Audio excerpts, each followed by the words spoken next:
सबसे पहले आप सभी को नमस्कार। मेरा नाम गौरव शर्मा है। मैं जेएनयू में मास्टर सेकंड ईयर का छात्र हूं और मैं शुक्रिया करता हूं इजराइल और अमेरिका को, जिसने मुझे मौका दिया कि जो कविता मैंने आखिरी बार 4 से 5 महीने पहले पढ़ी थी उसको मैं आज पढ़ सकूं। मेरी कविता का शीर्षक है अग्नि, जिसको मैंने डेडिकेट किया है कलाम साहब को। 1980 का दशक था जब भारत मिसाइल परीक्षण कर रहा था, तो अखबारों में कार्टून छपते थे कि एक ऐसा देश जहां पर भुखमरी, बेरोजगारी, ये सब समस्याएं हैं, क्या वहां पे मिसाइल परीक्षण करना ठीक है? अगर हम बात करें इंटरनेशनल रिलेशंस की, तो उसमें 2 बड़े स्कॉलर्स हैं, जॉन मीयरशाइमर और केनिथ बोल्ट्स। वो कहते हैं कि the only reason why the cold war between US and USSR didn't turn into hot war was just because the presence of nuclear weapons. खुद कलाम साहब भी ये कहते हैं कि unless India stands up to the world, no one will respect us. In this world, fear has no place. Only strength respects strength. और दिनकर साहब भी कहते हैं कि समा शोभती उस भुजंग को जिसके पास गरल हो। तो मेरी कविता का शीर्षक है अग्नि। कि धज्जियां उड़ने न पाए देश के सम्मान की, धज्जियां उड़ने न पाए देश के सम्मान की, और परमाणु से गलना जाए खेती धान की, कोई दूजा वाकया हिरोशिमा जैसा ना हो, धरती अपनी ना जले जैसे जली जापान की। जब शांति के कबूतरों के सारे पर कतर दिए, जब शांति के कबूतरों के सारे पर कतर दिए, घाव मां के भाल पर न जाने कितने कर दिए, एक गाल पर पड़ा तमाचा जब भिजोर का,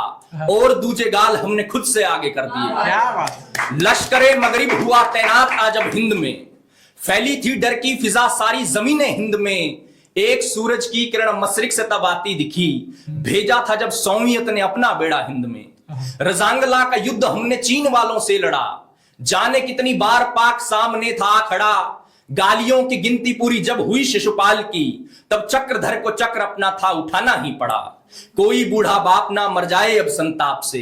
एक कतरा भी गिरे ना बूढ़ी मां की आंख से, और मांगे भर न जाए दुल्हनों की राख से, है अगर खुद को बचाना दूसरों के ताप से, है अगर खुद को बचाना दूसरों के ताप से, ये नहीं मुमकिन है इस युग में हरि के जाप से, त्रिशूल पृथ्वी नाग हमको यूं बनानी ही पड़ी, आग को केवल बुझाया जा सका है आग से। मंदिरों की घंटी हूं मैं और गुरु का ज्ञान भी, मंदिरों की घंटी हूं मैं और गुरु का ज्ञान भी, बुद्ध की मैं चुप्पी हूं और साथ में अजान भी, संजीवनी हूं मित्र को और शत्रु का शमशान हूं, देश की मैं आन बान शान का गुमान भी, लक्ष्य पे जो जा लगे उस तीर का कमान हूं, राम के हाथों चला जो बाण का संधान हूं, कलाम के हाथों लिखी कलाम के हाथों गढ़ी, मां भारती के आसमां में अग्नि की उड़ान। क्या बात है, बहुत और एक ये रचना देखिए मैम, इसको भी मैंने अंतादी शैली में लिखा है, जिसका उल्लेख संगम लिटरेचर में भी मिलता है, और इसकी हर अगली लाइन उस शब्द से शुरू होती है जिसमें पिछली लाइन खत्म होती है। इसका शीर्षक है ये दिल अभी भरा नहीं। कि अधरों में तेरे है नशा, नयन है तेरे कहकशा, तू कहकशा की स्वामिनी, मैं इस जहाज से राय गा, ये राय गानी का असर, ये राय गानी का सफर, सफर अगर जो चल रहा तो चल रहा, गुजर बसर बसर हो मेरी जिंदगी का ना किसी सरोज पर, सरोज कितने ही खिले हैं तेरे एक उरोज पर, उरोज तेरे मानो ऐसे पर्वतों की शंखला है, शंखला के मध्य तिल का छोटा सा कमल खिला, कमल के मध्य बह रही है कितनी ही तरंगिणी, तरंगिणी की हर तरंग छेड़ती है रागनी, जो रागनी के स्वर है उन पे नाचती है अप्सरा, वो अप्सरा का नाच देख झूमते हैं देवता, जो देवता के झूमने से हो रहा धुआं धुआं, उसी धुआं के फैलने से बन रही निहारिका, निहारिका से जन्म पा रही है कितनी तारिका, वो तारिका जो भेजती है दूर दूर रश्मिका, वो रश्मिका जो संग लाई तेरे प्रेम पत्र भी, वो पत्र जिनके बदले लिखे मैंने भोजपत्र भी, ये पत्र आने वाली पीढ़ियों के शोध पत्र हैं,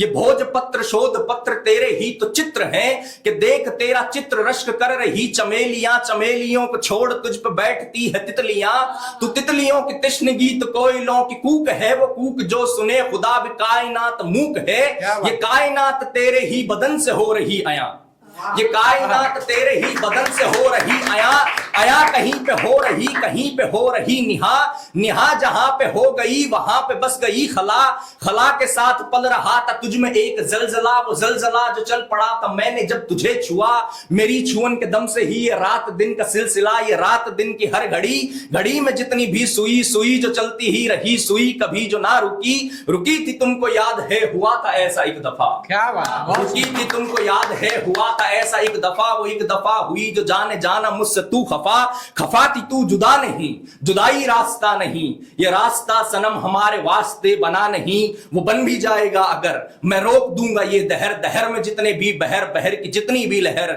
लहर जो गुनगुनाएंगी, लहर जो गीत गाएंगी, वो गुनगुना के गीत गा के तुझको ये बताएंगी, अभी न जाओ छोड़कर ये दिल अभी भरा नहीं, अभी न जाओ छोड़कर ये दिल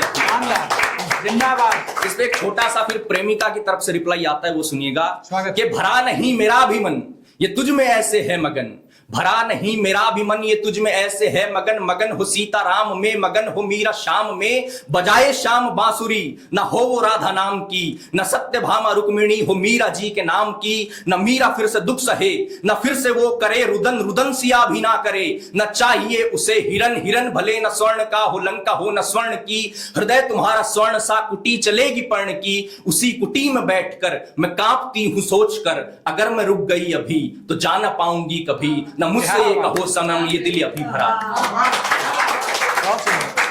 और मैं आज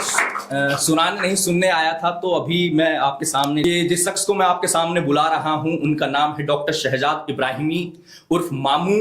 जो 37 साल से जेएनयू में रह रहे हैं, जेएनयू को जी रहे हैं, जेएनयू पे लिख रहे हैं, और उनके लिए मैंने एक छोटी सी नज्म लिखी है और उसी को सुना के मैं उन्हें आमंत्रित कर रहा हूं कि समंदर का मुसाफिर है सफीनों में मिलेगा, समंदर का मुसाफिर है सफीनों में मिलेगा, ये आशिक तुम्हें नाज़नीनों में मिलेगा, और शहरा में ढूंढो न पहाड़ों में ढूंढो, है मामू नगीना नगीनों में मिलेगा, और परिंदों का दाना चरिंदों का घर है, मोहब्बत की मिट्टी का ऐसा सजर है, जेएनयू ही मंजिल जेएनयू डगर है, यूं मानो जेएनयू का वो हम सफर है, लड़े जंग जो सिद्धू कान्हू को पढ़िए, दर्शन में अलबेर कामू को पढ़िए, बिना वस्ल के जो मुकम्मल हुई है, मोहब्बत जो पढ़नी है मामू को पढ़िए, और लुटी सल्तनत तो कलंदर हुआ है, कलंदर का कांसा भी खाली पड़ा है, तुम्हें मैं बता दूं सुनो दुनिया वालों, मामू के कांसे में सारा जहां है, और जमी छूटने का असर हो गया है। एक दिन मामू ने मुझे जेएनयू में, जब मैं इनके साथ बैठा था तो इन्होंने कहा कि गौरव, मतलब मामू का बहुत जलवा है जेएनयू में, अभी चार्ट सम्मेलन होने वाला है जेएनयू में परसों, तब देखिएगा, उसमें कम से कम 5000 लोगों के सामने निजामत कर रहे होंगे मामू। तो मामू ने कहा कि गौरव मेरा हाल तो बहादुर शाह जफर की तरह हो गया कि मेरी सल्तनत ढह रही और मुझे रंगून भेज दिया गया है, जहां पे वो गजल लिख रहा है कि जमीन छूटने का असर हो गया है, सलाखों के पीछे बसर हो गया है, गजल कह रहा है जो वीराने में भी, देखो ये मामू सफर हो गया है। तो इसी के साथ मैं आवाज देता हूं डॉक्टर शहजाद इब्राहिमी उर्फ मामू। जय हिंद, जय भारत।